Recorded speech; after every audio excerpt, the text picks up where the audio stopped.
Kailangan suporta sa lalawigan ng Albay kasunod ng ashfall mula sa Bulkang Mayon na ibigay na.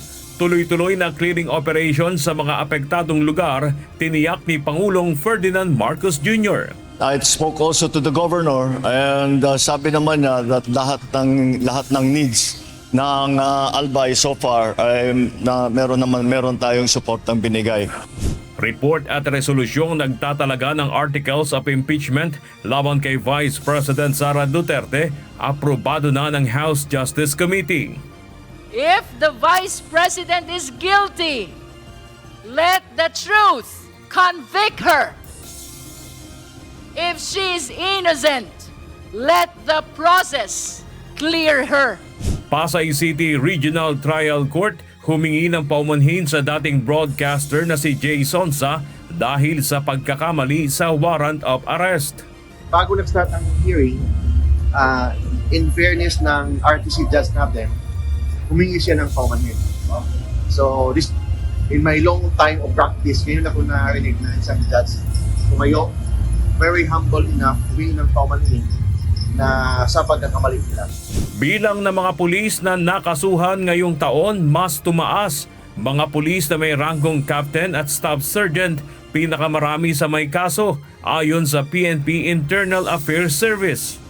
Ang mataas na parusa dito, dismissal from the service, forfeiture of all benefits, including the retirement din naman, forfeit yan. Inflation rate sa bansa pumalo sa 7.2%. Purchasing power ng piso bumaba na sa 73 centavos ayon sa Philippine Statistics Authority.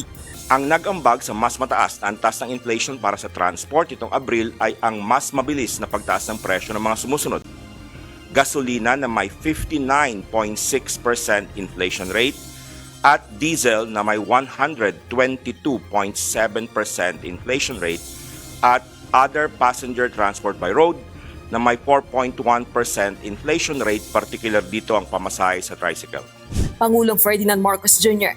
inatasan ng Agriculture Department na pababain ang presyo ng bigas sa merkado. Iniutos ng Pangulo na aksyonan ang mga hoarder at nagsasagawa ng profiteering. At kapag napatunayan na may sabwatan para tumaas ang presyo ng bigas, hindi mag-aatubili ang gobyernong kasuhan ang mga sangkot. Bilang ng sumusuporta sa impeachment ni VP Duterte sa Kamara, nasa 200 na umanong kongresista. I think as we speak, we are looking at almost 200 already. House members who are signifying their intent to support the impeachment. Land Transportation Office o LTO nangunguna sa inirereklamong ahensya ng gobyerno ayon sa Anti-Red Tape Authority. Latest, as of March 31, ang number one most complained na po yung LTO. Senate Blue Ribbon Committee walang matukoy na overall mastermind sa flood control scandal ayon kay Senator Panfilo Lacson. I don't think there's an overall mastermind kasi nga, di ba, driven by greed. Mayorya ng Lakas CMD at NUP members susuporta sa impeachment laban kay Vice President Sara Duterte. Pagdamay sa ilang kaanak ni VP Duterte sa impeachment complaint, itinuturing na unfair. Well, I think it's unfair dahil hindi naman sila Vice President and hindi naman sila ini-impeach. And tulad ng mga asawa at mga anak din ng mga congressman, they have the right to privacy being ordinary individuals and private citizens. Well, talaga naman kasama yung mga kamag-anak niya kasi kung matatandaan ng mga kababayan natin, yung mga naabuso sa kapangyarihan, mga kamag-anak din niya mula noon hanggang ngayon. Malacanang pinabulaanan ang alegasyon na kaibigan umano ni Pangulong Ferdinand Marcos Jr. ang social media personality na si Franco Mabanta.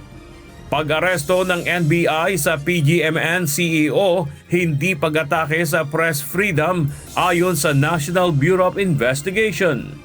Hindi po siya kaibigan ng Pangulo, pero siguro mas nanaisin ko po kung ito po ang inyong itatanong dahil ito po ay mismong pinost ni Franco Mabanta. Baka ito po ang itanong nyo kung ano po ang relasyon niya sa mga Duterte. 38 seafarer na sakay ng MV Hondios negatibo sa hantavirus. pagdaan sa health and safety protocol bago makauwi sa Pilipinas, tiniyak ng Department of Migrant Workers. All 38 Filipino crew have reportedly not been afflicted. Okay? Hindi sila nadapuan ng hantavirus. However, we continue to monitor their situation. 3 Pinoy seafarers nasa intensive care unit habang 4 na iba pa sugatan sa pag-atake sa Strait of Hormuz ayon sa Department of Migrant Workers. 3 ay nasa ICU. They're in ICU. Thank you, sir. But wala pa naman tayong naiulat na meron under threat yung kanilang buhay. But so far they are being treated. The information that I have right now is they're being treated in ICU. Driver ng kotse na ginamit sa gas and run sa Quezon City kamakailan, sumuko na. Ang depensa niya, base sa binigay niya kagabi, ay naibigay niya na raw yung card niya at nakapagbayad na raw po siya. Ilang Meralco customers nangangamba sa bill shock, pagpapahinto sa pagputol ng kuryente para sa lahat, anuman ang konsumo ayon sa Energy Regulatory Commission. Yung no disconnection, ito ay para sa lahat. So regardless kung ano yung konsumo mo, hindi ka nila putulan. Pagtaas ng tensyon sa Middle East, labis na ikinababahala ng ASEAN leaders. Pangulong Ferdinand Marcos Jr. nanawagan ng pagkakaisa ng mga bansa. ASEAN has expressed serious concern over the escalation of conflict due to the preemptive attacks initiated by Israel and the United States against the Islamic Republic of Iran on February 28, 2026, and the subsequent retaliatory attacks by Iran against several countries in the region.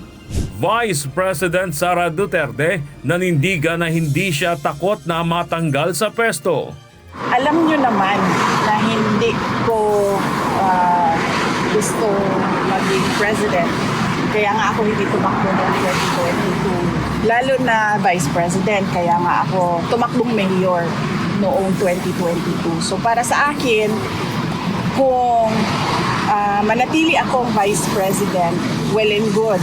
Mas marami pa akong matutulungan through the office of the vice president. Kung hindi man din ako maging vice president, okay lang din sa akin. Ako Bicol Party List Representative Saldico nasa Paris, France ayon kay DILG Secretary John B. Cremulya. DILG minamadali ang Interpol request laban kay Ko bago pa maaprubahan ang asylum. He has a house in Champs-Élysées na 10 bedrooms na malapit sa Christian Dior. It's ganito kalaki yung taas yung mga ceiling ng 10 bedrooms. Probably worth maybe $200 million, euros. At mas malakas na balikatan target ng Department of National Defense sa susunod na taon. Mas makabagong teknolohiya at mga armas asahan ayon kay Defense Secretary Gilberto Teodoro Jr. And so, on this note, I look forward to a more purposive and impactful balikatan next.